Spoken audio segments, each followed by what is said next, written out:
News editor Kate Nagel. Thanks for joining us for the 4 o'clock News and Politics Hour. It's been a full one so far. Bob Wickham talking about recent Supreme Court developments. Pat Fonts running as a Democrat against incumbent United States Senator Sheldon Whitehouse. And a guest we've had before, Rachel Flum with the Economic Progress Institute. Thanks for joining us today. Thanks for having me. General Assembly session wrapped up, I'd say, on the waning days on Saturday, and you're here to give us the breakdown as to how you saw the session. I don't want to say give it a letter grade, but give it a letter grade. Solid B? So I would say, yeah, if we could break it out by budget and other, I would give the budget about a B+, and the rest of it might be a little bit lower than that. Okay, so let's start with the budget, because the Economic Progress Institute, from your vantage point, is really breaking down the things that you were advocating for and what we've seen.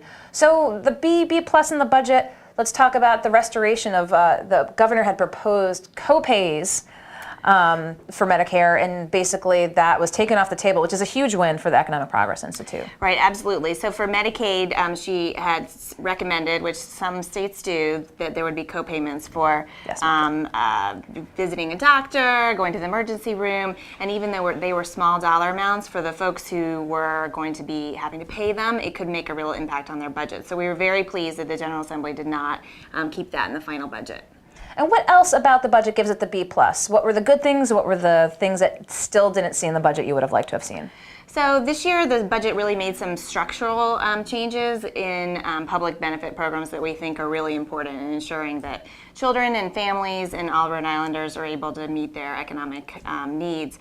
So largely around child care assistance. For a long time, we've been talking about the needs of both the providers to be able to meet their own basic needs. They're severely underpaid. The system had really gotten to the point where it was broken because the providers were not being paid adequately to provide the service for lower income kids. And as a result, they were starting to not take lower income children, especially infants and toddlers.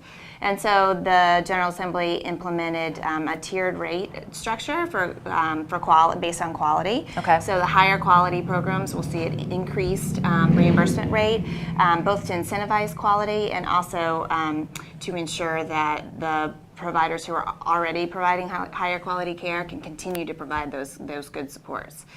So child care, the Medicaid co-pays being taken off the table. What else in the budget? So a good investment in DCYF. We know they had been underfunded last year, and we were seeing direct impacts to children. So good investment in DCYF. The voluntary extension of care, so allowing 18-year-olds who many of us who know 18-year-olds or were 18-year-olds know that they're not quite ready to leave the nest with no support around them. So ensuring that they can stay and have some support services until they reach 21 is very important. So we were also pleased about that. So B+, what did not make it an A budget? So, we would say that we still need to do more around affordable housing. There are no general revenue dollars that go to affordable housing in this budget. And so we think the state really needs to have a serious conversation about how to address that and to make sure that there is some state investments in that. On the revenue side, the car tax is continuing to be phased out, and we do have concerns about the ongoing costs for that. And there were no revenue increases included in that to help to pay for that ongoing cost for the car tax. So we still have concerns about how to pay for that going forward. So that's on the budget side. You sounded a little less overall pleased about the session. Let's talk about the issues that you had with other legislation now that they're out. Sure. So we were also pleased. The budget did do some investing in home care workers and other largely women who provide care services for either folks with individual or developmental delays. Also, a bill that was passed at the end of session created a new network for independent providers for home care, and so we think that's a really important investment as we see our state continue to age, our silver wave, and we want people to be able to stay in their homes, and so this will be an important first step for that. We were pleased with the DACA driver's license bill that was passed. As our nation continues to grapple with this issue, we were pleased that Rhode Island took a leadership role in ensuring that our DACA students who are here can continue to drive. And so those are some of the good things. There was a small investment in ELL, so the English language services, although we think that there's a lot more to do around that. in making sure kids graduate from high school and aren't thrown into an adult education system because they have not gotten the education they need in the K through 12. Okay, so looking for some more ELL funding. Let's talk about other things, equal pay, other measures that you might have some outstanding concerns with. Yes, we were very concerned with the equal pay and the process by which that bill ended at the end of the session. We were part of the coalition who supported the strong introduced bill at the beginning of the session, and then the Senate version. We were disheartened by what the House ended up passing out, and we hope that that's something they can take up again next year and have some real, common sense protections for both women and for people of color who we know are often less likely to have those protections. Speaking of protections and speaking of women, just before you came on today, Rachel, Aaron Ruggenberg, who of course is running for lieutenant governor but still is a facto state rep, called for an emergency session of the General Assembly now with the soon-to-be retirement of Supreme Court Justice Kennedy, and looking at the state's role in a woman's right to choose. Is this something that Economic Progress Institute would take a position on? Again, this just came out this afternoon from Aaron Ruggenberg.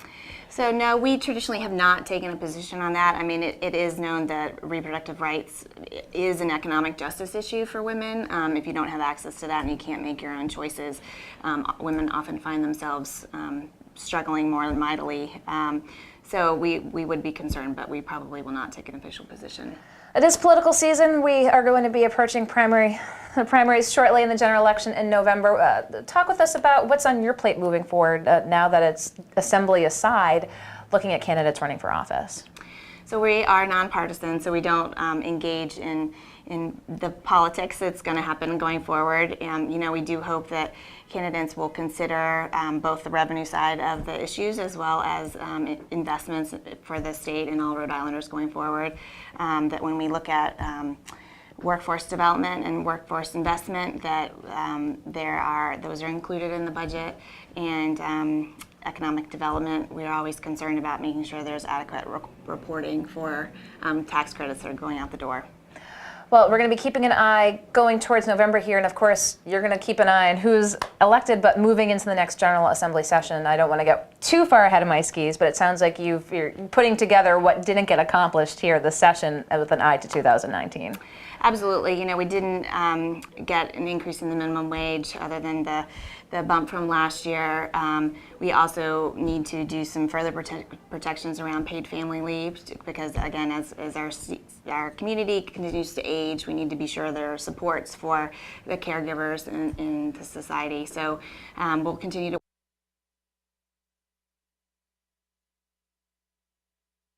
make sure everybody knows about that happening. And so we think that that's really a great step for workers, that they won't have to choose between going to work and taking care of themselves or a family member. Okay, well, I appreciate you taking the time to come in because usually it's advocating for legislation up there. Right now, we're looking at 2019, but sort of the good and the bad of the 2018 legislative session, according to the Economic Progress Institute's Rachel Flum. I appreciate you taking the time to come in. Thanks so much, Kate. Thanks, Rachel. I'll let you go around the corner. We'll be right back with our next guest here in the Navigant Credit Union Broadcast Center. Okay.